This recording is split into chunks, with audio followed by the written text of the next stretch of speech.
The worst place on the schedule is when you're competing with lunch. So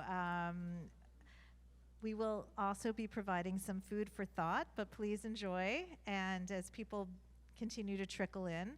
Hi, I'm Susan Heller-Pinto. I'm ADL's Vice President for International Policy, and I'm so pleased to welcome you to this session, Anti-Zionism's Global Reach. You should all have little cards that you were given when you come in, so I will be asking some questions, but we want to hear from all of you. So please write your questions down on your card, and there'll be ADL staff collecting it throughout this session, and we'll be integrating your questions into this. So as you have heard in your 3 hours so far with ADL, at ADL we monitor anti-Semitism wherever and however it manifests. And some people can label it from the left, and some people can label it from the right, and sometimes it's anti-Semitism you just can't label. But more and more, we have been noting, certainly in the United States and around the world, an increase of examples in anti-Semitism related to expressions about Israel and about Zionism. And I want to be clear, I want to say it up front, I'm not talking about criticism of Israel, I'm not talking about disagreements with Israeli actions or policies, or if you disagree with certain leaders, that's part of the discourse. That is, ADL has sometimes expressed criticism with actions of the Israeli government, and others are, even if we disagree with them, are entitled to do so. What we're talking about are different types of expressions. Language that rejects or denies Jewish nationhood and the right to self-determination, language that vilifies individuals and groups who are associated with Israel and Zionism, language that invokes anti-Semitic tropes related to Israel and Zionism, and in some case even anti-Jewish violence in which the perpetrators are targeting Jews or Jewish institutions, but they're articulating anger at Israel or Zionism or Zionists. So how are we seeing this in the United States? I said we've been seeing increasing trends. One is the mainstreaming of rhetoric, extreme rhetoric, labeling Jews, Israelis, Zionists, and really labeling Zionism as a form of oppression, as a form of evil.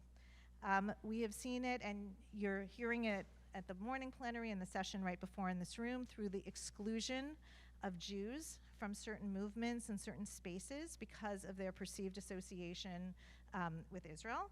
And finally, unfortunately, we're seeing it with the increase in actual anti-Semitic incidents. In ADL's 2021 audit on anti-Semitic incidents, we found 345 incidents, anti-Semitic incidents, had references to Israel or Zionism. And that was an increase over the previous year where there were 178 such incidents that we documented. So in our work on monitoring and responding and analyzing, we don't do this work alone. We rely on partners around the world. And I am so pleased to welcome our panelists who have come from really all around the world to speak with us today about the challenges they are confronting in their communities in this space, the impact on their communities, and how they're dealing with it. So I'm really pleased. I'm going to start at the end with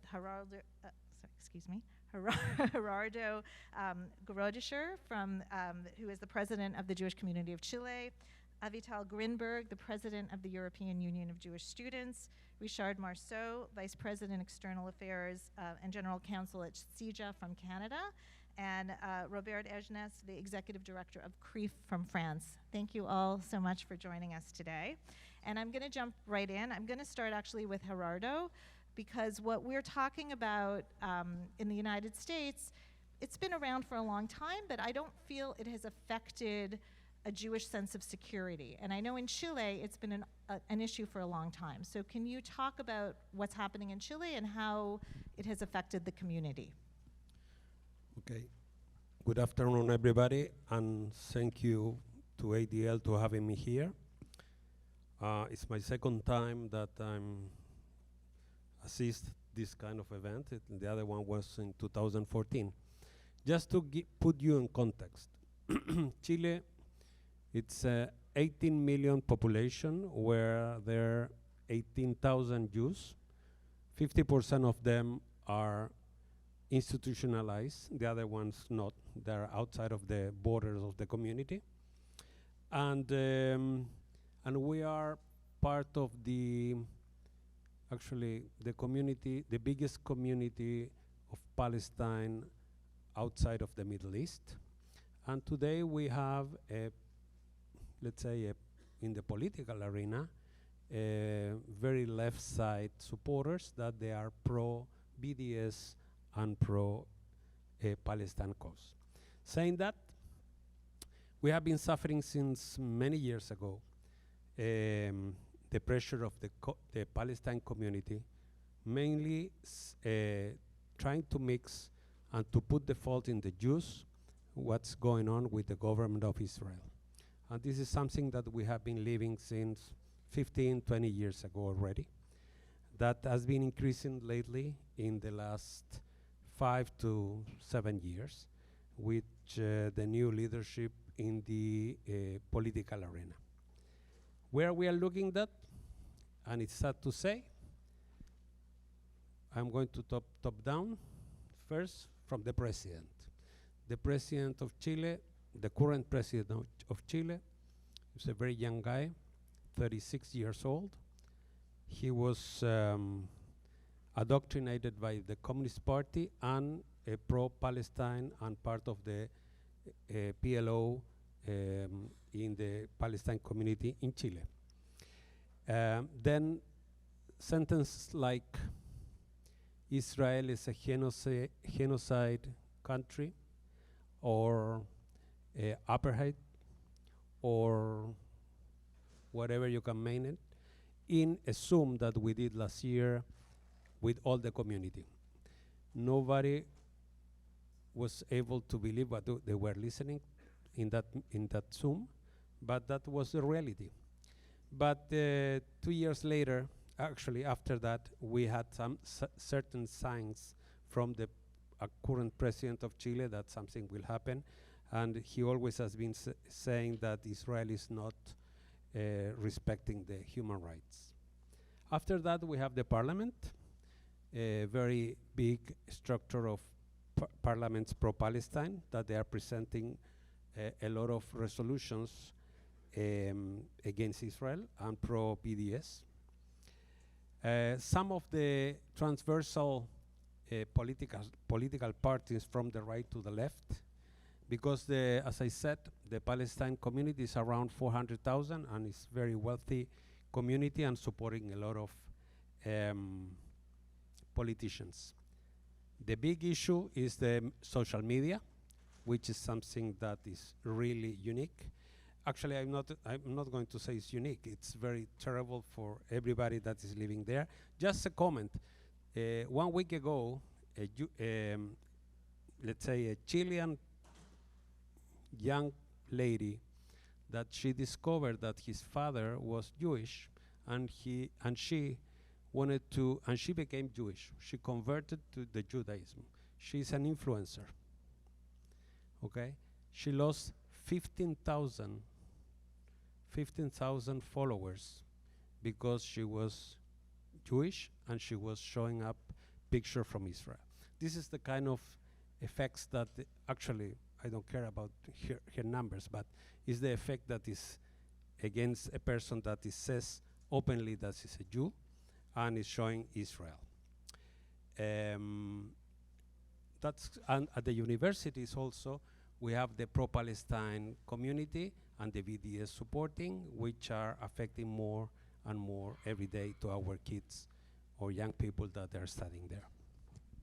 Robert, I'm going to turn to you next. So when I think American Jews think about anti-Semitism in France, we, of course, think about the very tragic, violent, deadly attacks that took place in Paris and more over the last 15 years.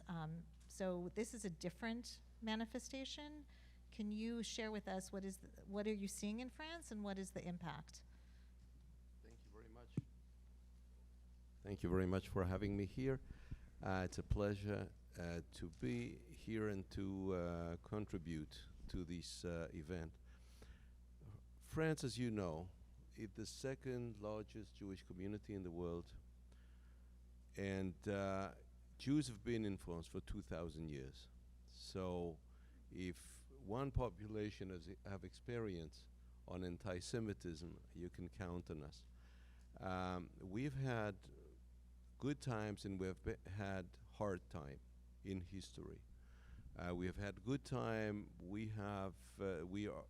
Rashi was living in France. He's the best known commentator of the Torah, of the Talmud, and he was French, and many of his followers lived in France too. But we've also, yes, we are also the country of the Dreyfus affair, and everybody knows about the Dreyfus affair. And we also we have a very special relationship with the state at the time of the Shoah, and especially with the French police. We were hearing the head of FBI this morning, and it was very interesting for me.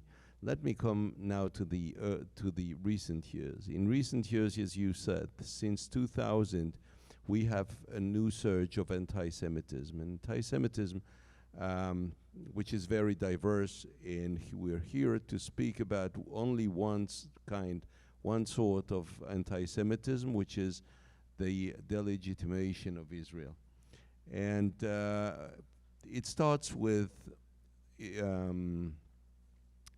the Islamists, the radical Islam, because every one of the 12 Jews who have been killed since 2003 in France, because they were Jewish, and for the only reason they were Jewish, were killed by Islamists. And many of them expressed the support for Palestine as their motivation for killing Jews. And so this is important, because this is, and we talked about it this morning in the plenary, this is one source of anti-Semitism. Now, there is another kind of anti-Semitism, which is the free hate of Israel. And we need to know and understand what are the motivations of politicians, essentially, who express the hate of Israel.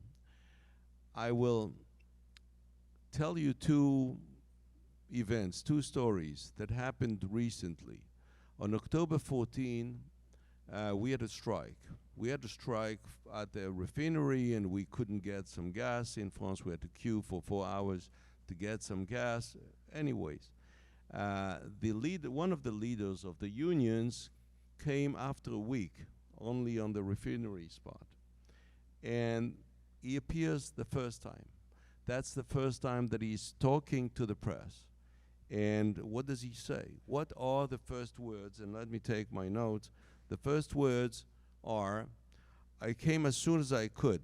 I was leading a delegation to Palestine, where I was stuck in Nablus because the Israeli army surrounds the city, and so I had to sneak out that night to escape bullets and the Israeli military. And then he continued on the strike. What does that say? Why does he say so? Is he trying to make the life of Palestinians any better? No. Is he trying to solve the conflict between Israel and Palestine? The answer is no. Who is he talking to? He's talking to a population which is fragile on this item, and he is just developing the hate of the Jews. And what the message says is the Jews are to be hated. By the way, after we checked, there was no operation in Nablus. The Israeli police or army were not in the neighborhood, and he could move as freely as he wanted. So he wanted only to express Jew hatred. Second event is we had elections at the parliament, and there was a large group of extreme left who were elected.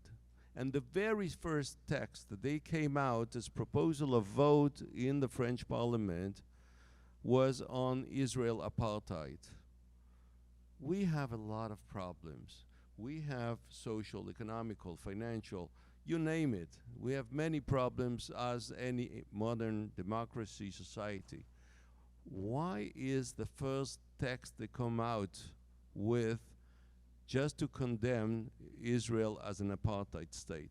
The text had absolutely no chance to be accepted, to be even voted because of the structure and the laws of the parliament. But the question we have to ask is, why is extreme left promoting this kind of hate of Israel? And the reason they want to express and develop the hate of Israel is because, and the hate of Zionists, is because we're getting to the similarity. You don't talk about Jews now, you talk about Zionists. And you develop the hate of the Jews. And this is what we're facing with, and I'll speak later about the ways we're combating these type of anti-Semitism, because there is no doubt in our mind that this is an expression of anti-Semitism. Okay, I'm going to go to Richard next, and I'm going to ask you a question as a graduate of the University of Toronto from a long time ago. And I know in Canada, maybe not like in France and in Chile, but there's been anti-Israel sentiment for a long time. What are you seeing that's different, and how is it impacting the community in terms of the anti-Zionism and the anti-Semitic expressions? Well, thank you, Susan, for having me. Before I answer your question, two quick preliminary remarks. The first thing is that in this whole debate, we have let the other side take possession of words like justice and peace. So think of the group Jewish Voices for Peace here in the US, or in Canada, CJPME, Canadian for Justice and Peace in the Middle East. And what is their entire argument? It is that if you are not against Israel, you are not for peace. If you are not against Israel, you are not for justice. So one of the first things we have to do in this intellectual, in this battle of ideas, is to take back those words. Because the cause of the self-determination of the Jewish people in its ancestral land is a just cause. The cause for Israel is just. And advocating for the destruction or the disappearance of the state of Israel is anti-peace, and it is anti-justice. So the first point. The second point is, in those hard battles, and that's all we've been talking about today and yesterday, we have to walk into those debates with our heads high and be unapologetically Zionists and be proud of Israel, because Israel is good. The National Jewish Project is good. It brings a lot to not only to Jews, but the entire to the entire planet. So let's walk into those debates with us things. We are seeing in Canada what we're seeing here. It is a mainstreaming of anti-Zionism, of anti-Semitism. It used to be at the extremes on the right, and we had people flying Nazi swastikas on Parliament Hill earlier this year. It is on the extreme left. We talked about it, and Robert mentioned a few things, because we have some of those elements as well in Canada. Thank God we never had a Jew killed for being Jewish like in France. However, there is elements of those Islamist movements in Canada that are targeting Jews, and we need to be aware of that. And one of the main problems we're seeing now is this, with this focus on, and I'll close on this, I could speak for an hour or two. I was a former politician, so you can trust me, I could do that. Canada is an increasingly diverse country. The US has 14% of its population that was born outside of the country. In Canada, it's 24%. It is increasingly diverse, and all those debates about inclusion, diversity, and equity, it's all the rage now. People are draping themselves in those spaces and using languages of EDI to attack Jews and to attack Jewish identity and Jewish experience, And those people, and I'll close on this, because I think we'll have to speak about this, are actually getting money from the public authorities, from the government, and using those code words to then attack Jewish identity and Jewish experience. And we'll need to talk about that as well. So thank you, Richard. We'll come back to you for sure. This session is 5 hours, by the way, just warning you. Avital, I left you for last because I think so much of our program today is about Jewish students and how to support them and what their experiences are and what their perceptions are. So I want to just give you an open-ended question, which is, how are European Jewish students doing? What are their challenges in this space? And I think we all would love a status report. Thank you very much. Yeah, I mean, first and foremost, what's important to understand is that we are talking about a huge continent where living realities are very different depending on the countries. You cannot compare France reality with Hungary, or with Hungary, with Latvia, with the UK, and so on. And EUJS, the European Union of Jewish Students, still does this attempt of uniting all those students. It is an umbrella organization of 36 national student unions that goes beyond the European Union. We have student unions from the UK, we have Russia, we have Ukraine, we have up north Finland, and and south of Europe as well. So uniting them and giving one status quo wouldn't give any of those unions any justice. But I will give you a few examples of the diversity. If you look, for example, to Germany, where I am originally from, you will see that we managed to ban BDS from every German campus. So, yeah. So as much as there is anti-Israel sentiment, there is no BDS on any German campus, which gives our students way more security than, for example, the students in the Netherlands, where Apartheid Week is a huge thing with hundreds of students demonstrating and screaming anti-Semitic and anti-Zionist tropes. And then you have Latvia, and Israel is really not the biggest problem in Latvia. And the way that anti-Semitism shows there is very old school, classic anti-Semitism, the way we know it, with tropes, with myths, and so on, which are linked also to post-communist times. And then you have France, where we already spoke about it. So the living realities are very different, and that's why the approach to anti-Semitism as well as to anti-Zionism must be very different. The status is that there is a trend to just distance oneself from Israel, and I fell for a very long time into the same category of just being like, you know what? I am not engaging in that because I am Jewish, I'm not an Israeli. And that's a very classic approach.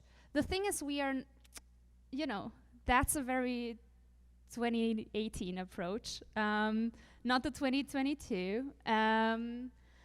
Because nowadays we need to have better conversations and more conversations on what Zionism means. Because the idea of Zionism usually does not overlap between what we young people understand as Zionism and what, for example, the BDS movement understands as Zionism. And I think that especially Jewish spaces need to allow those conversations. I believe that, at least in Europe, classic Hasbara has totally failed Jewish students. It is not enough anymore. We can't just be on a campus and say, well, but Israel is the only democracy in the Middle East. Might be, like, it's true, doesn't help. So equipping Jewish students and fostering those conversations is the most important part. Being political about Israel as well. We released a statement before the election results on our concern of the rise of the far right in Israel. And the reason was because we know that Jewish students will pay the price for any aggression that is happening in Israel-Palestine, whatever is happening. And that might be anti-Semitic. That is anti-Semitic. But this is the truth, and this is something that we can still kind of speak up. Yeah, and lastly, I mean, we do have, and I'll come to that probably later, we do have a partnership with ADL. And we do foster this conversation because if we don't allow ourselves to stretch the term Zionism, we will lose a lot of young voices, and we will lose them right into the hands of BDS. Thanks, Avital. I want to follow up on what you said and what Richard said and open it up to everybody, which is then how, in a practical way, when you're encountering this in your communities, how do you educate and allow space for a conversation about Israel? Well, as Richard said, we call it DEI in the United States. When Zionism is being labeled as a form of oppression or in those spaces, how do you educate that's not discourse or disagreement about policy or action, that's not advocacy for Palestinians, that is crossing the line into anti-Semitism. How do you jump in? How do you differentiate? What do you do? And I'll say, and Robert in French society, and Gerardo, what you do with Chilean, for example, parliamentarians or government officials. Well, we have two targets. One is the internal target, which is the Chilean Jewish community, and the other one is the national society. And it's tough to educate both because we are always have been thought that the Jewish community is educated and they know when they react and when not.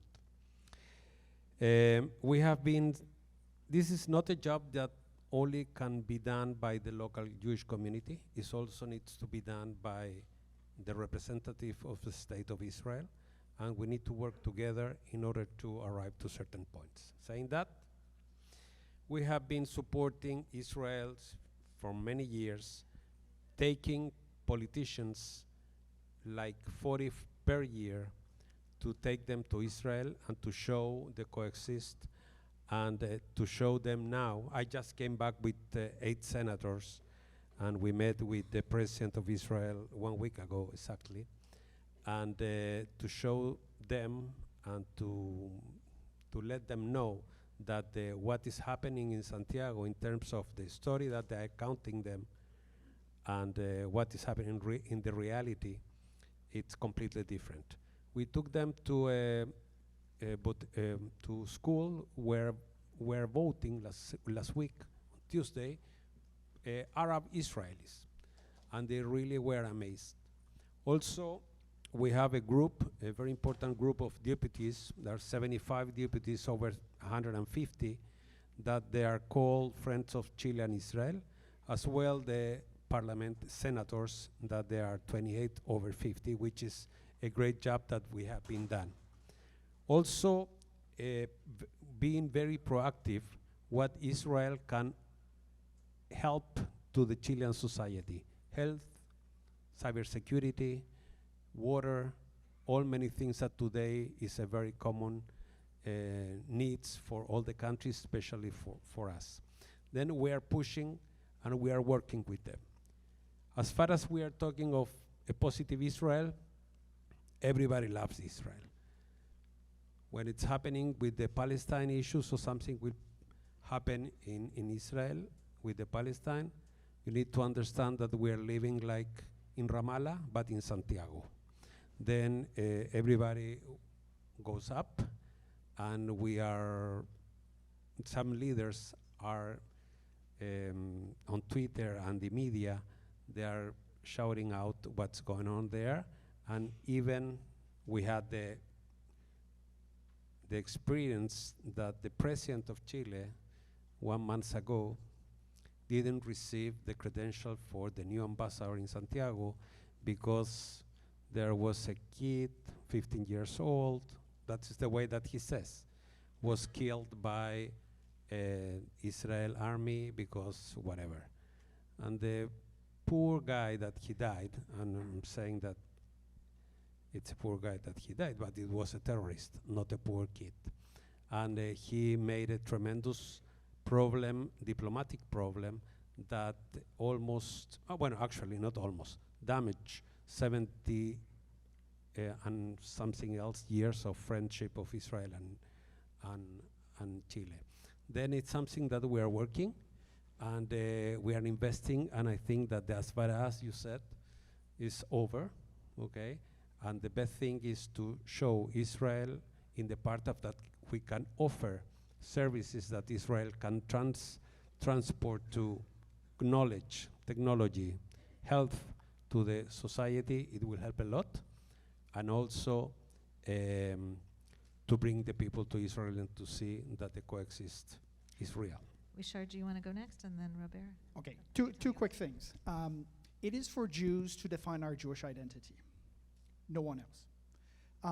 And when you actually look at the numbers, there are more Jews who think that Israel is central part of their identity, even though they live in North America, than Jews who keep kosher or keep Shabbat.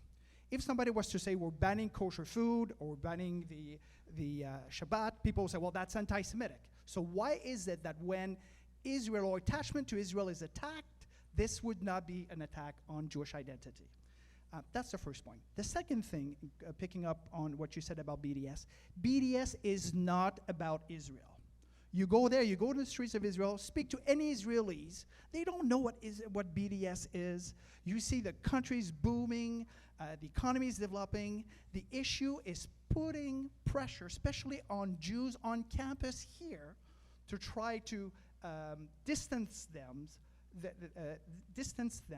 from part of their Jewish identity. That is the play on the other side.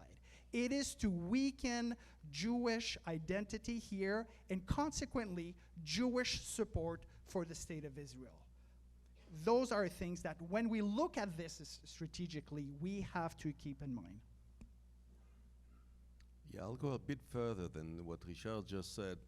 Looking at France, is Israel is an argument used against Jews to get elected. And it doesn't go further. It's just an electoral argument because if you go against the Jews, probably you will get the growing Arab or Muslim population of France.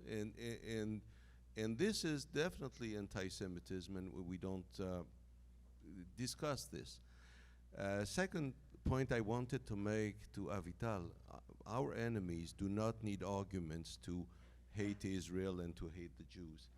And for 17 months, we had this discussion yesterday with Jonathan, and for 17 months, Israel has had the largest, the most open government it ever had. With it went from the rightist parties to the Arab Islamist party, and they were all living together. Did that decrease anti-Semitism on campus? Did that decrease anti-Semitism in the world? The answer is no.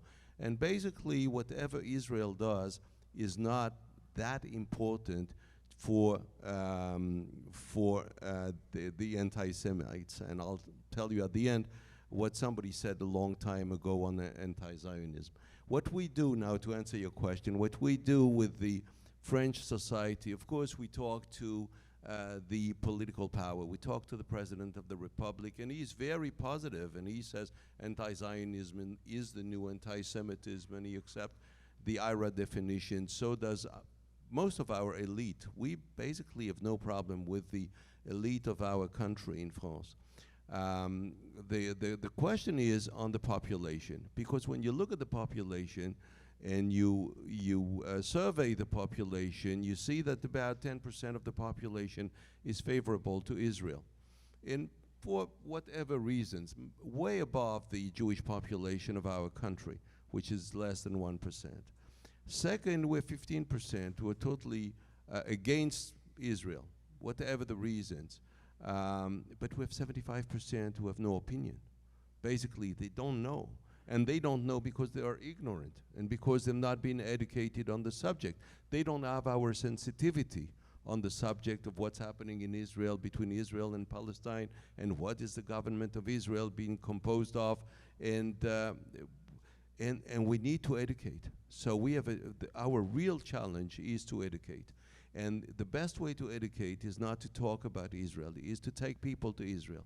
The more people we can take to Israel, the more educated they will be.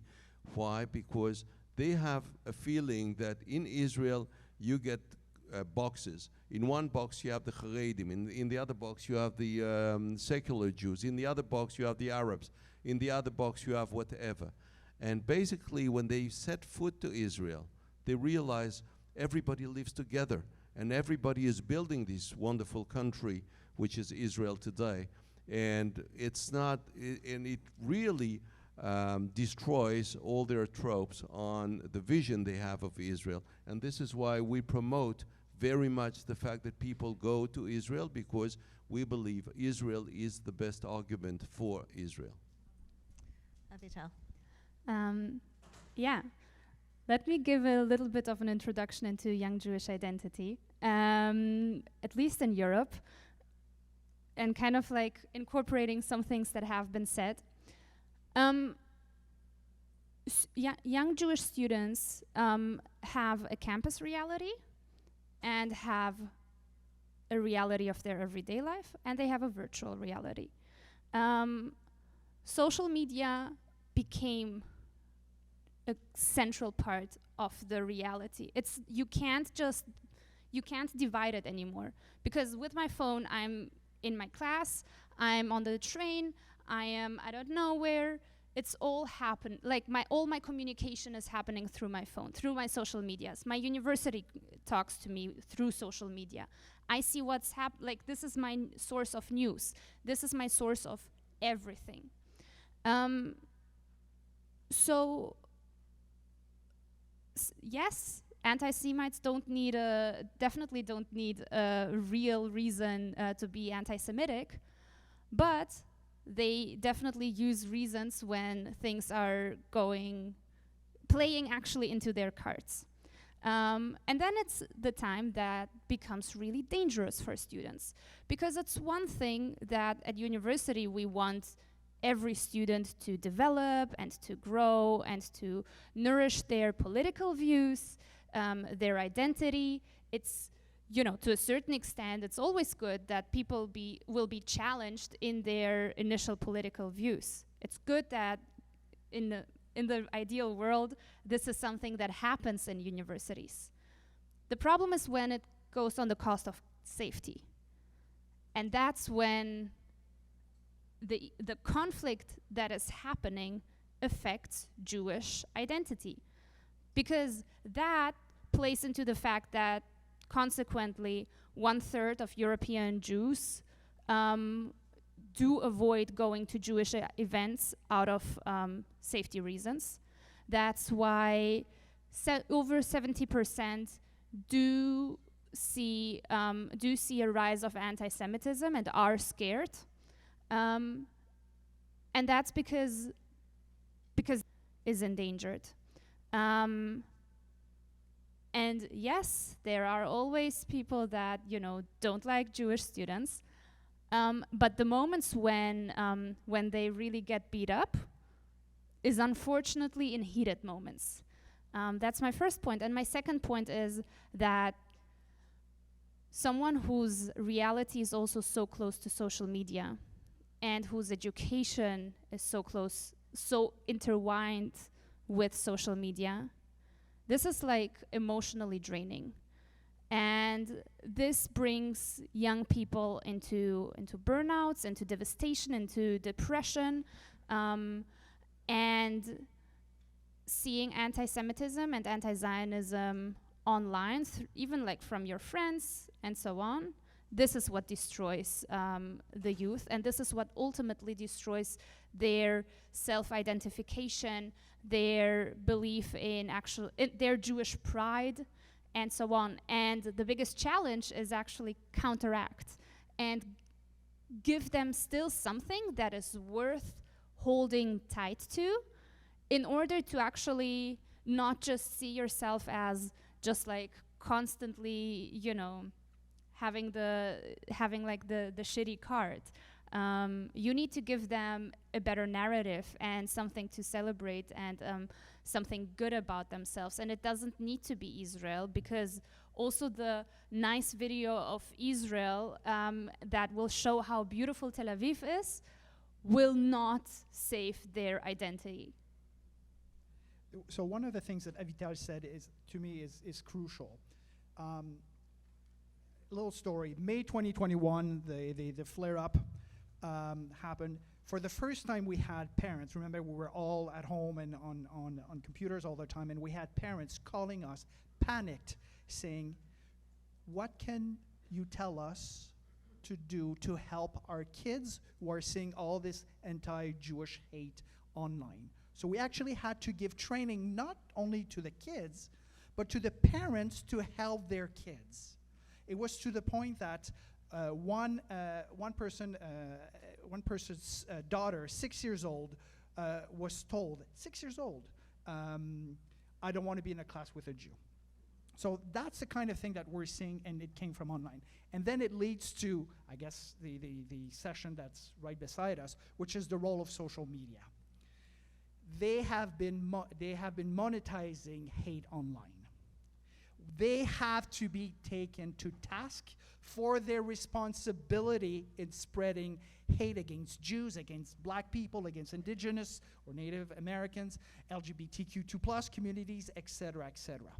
France has put out an important piece of legislation on this. I understand some issues with the court system, but they're working on this. Canada's government should be tabling something in the next 6 months, and I know the legal situation in the US is quite different, especially your First Amendment. We have also freedom of expression, but there can be limits on freedom of expression if it's reasonable in a free and democratic society. Those are the terms of our Constitution.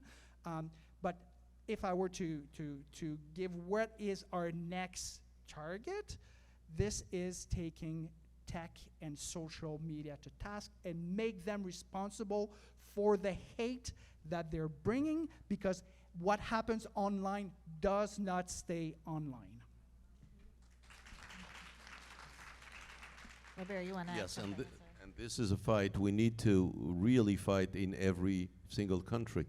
And this is a reason why we developed today new relationship. First of all, we've had relationship with the platforms for a very long time, and we're trying with using both discussions and the law in order to try to solve the situation on social media, which is very difficult. Anyways, what we're doing today is talk to new population we didn't used to talk to, like the sports community, like the education community in large, like the cultural community, actors and singers and people that are conveying messages. We heard this morning about Kanye West, and we really need to enter these world and try to find some new leaders of opinions to defend the hate discourse. And again, it's not only the Jews, and this is very important. We need to fight hate on the internet. We need to fight the hate, as Richard just said, against all types of population. There should not be discrimination, and this is something which is our combat, so that our youth will be able to be proud Jews with Israel or for the Judaism, either 70 ways to be Jewish at least, and you have to find one, and you have to be proud and not be a victim of the aggressors. Thank you. So I think we've identified a couple of initiatives here. Gerardo said taking people to Israel is a very good way to expose them to what Israel is and what Zionism is, and dissipate kind of the their misperceptions of what Zionism is, and dilute kind of the discrimination based on Zionism. And Roberto talks about reaching out to new communities to educate them. So what else have you learned? I know we're hearing throughout today, and we heard from Jonathan this morning about strategies, and I don't mean to say it's like throwing spaghetti against the wall, but that ADL is trying to see what works and what we can do to raise awareness about these types of manifestations of anti-Semitism and to educate more. So what are you trying? What are your strategies? And what has been a little bit successful? So Gerardo, why don't you start, and then Avital, and then we'll... Successful, I can tell you in 10 years over. But for the moment, there are two things that is important to notice. I just came back from Israel, and Israel is changing, and in Foreign Affairs Minister, they have in a new speech, to be pro-Palestine shouldn't be against Israel. Then both of us can be living together. And this is something that it's very simple, but if you are doing to a pro-Palestine guy the right questions, is something that you are going to be able to manage, and it will disappear. Secondly, Abraham Accords. The Abraham Accords are something that, at least in Latin America, in my case, I have to recognize, I wasn't put too much attention, but once you are in Israel, up to even the guy that is making the falafel, talk about the Abraham Accords. And this is really, really important, because that will change the Middle East, geopolitically speaking. And today, maybe you are saying, yes, today is commercial issues. Yes, but time and time, it will arrive the day when Arabia Saudita will take the agreement, and they're going to be all together. And then my question is, what will happen with the Palestinians? Because not if somebody cares of it. I don't know. Somebody mentioned here, in all our countries, we have so many big problems, and why exactly the problems that they are showing up is the Israeli and Palestine issue. On top of it, you have several other problems in the world. Then I think that we are going to be living, hopefully, in the next years, a new situation. But also, we need to be aware as a community, and I invite you to take notes and to learn about all these agreements, because they're going to give you, how do you say, material to discuss, to argue to the other person, and to change the position. Second, third, fourth, and fifth, education, education, education to our new young generations. And I'm taking advantage now. I saw many young people here in the event, and I would like to congratulate ADL, because it's very tough to take them to involve in this kind of events. Then thank you for having them here. It's important. Thank you. Just make a plug that after this, there will be a session on the Abraham Accords, so you can learn exactly what Gerardo was talking about. Sorry, Avital. Two things, and I'll stick to two. One of them very on the ground, and the other one more on a political level.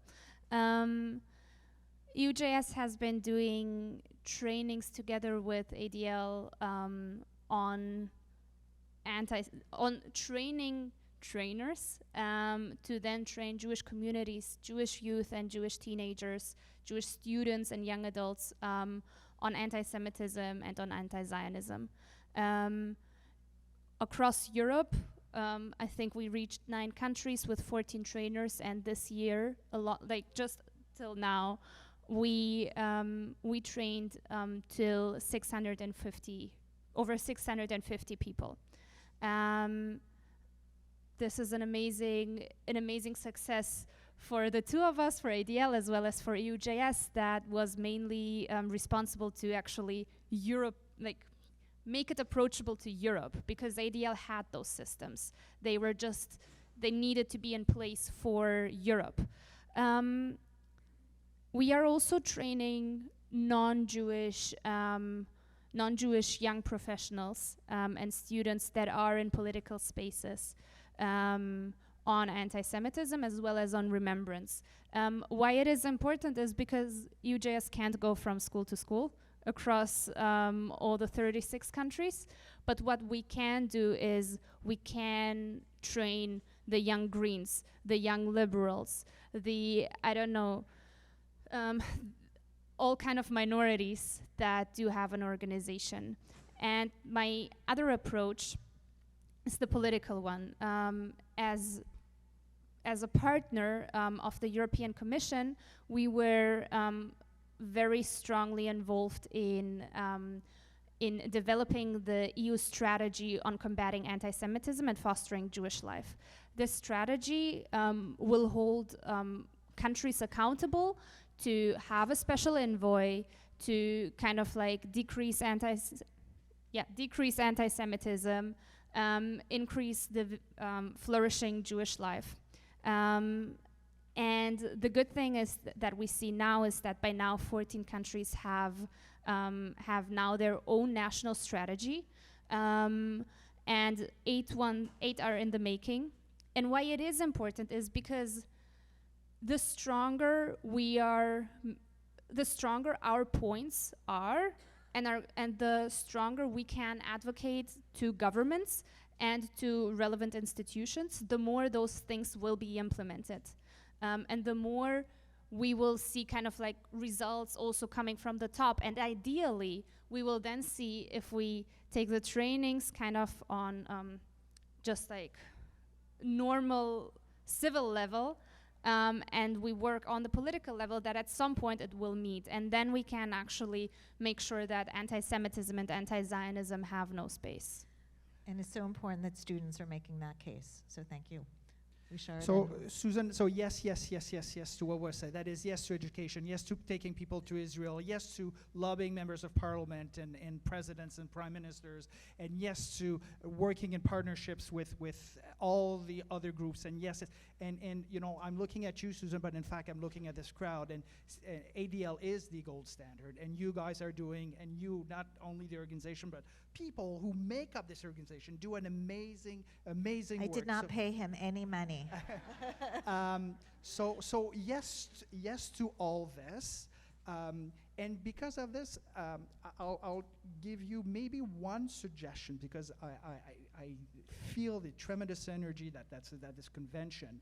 One of the things that we created recently is a fund called Maspeak, enough in Hebrew, where we have people, organizations that do not need to be well organized, apply for micro grants, a $5,000, $10,000 grant for activities in their own milieu de vie, where they live, where they work, etc. And Robert was talking about reaching out the general population. So it's a fairly cheap way of trying things outside of the box. And we've been actually quite successful in reaching people that we could not reach through all the other things that we were doing. And I'll close, with your permission, with by quoting one of my favorite Jewish heroes, and it goes back to what I said at the beginning, Rabbi Sachs. Non-Jews respect Jews who respect Judaism, and to me that includes Zionism, and non-Jews are embarrassed by Jews who are embarrassed by Judaism. So let us be proud Jews. Okay, Robert, last word. One word. Yes to everything, but our organizations cannot be only anti-Semitism machines. We need to talk positively about what we are. We need to talk positively about our history. We need to remind the people we live in that the Jews have brought so much in the world. I want want to thank these amazing panelists. We could go on forever, and we look forward to continuing to work in partnership with all of you. Thank you.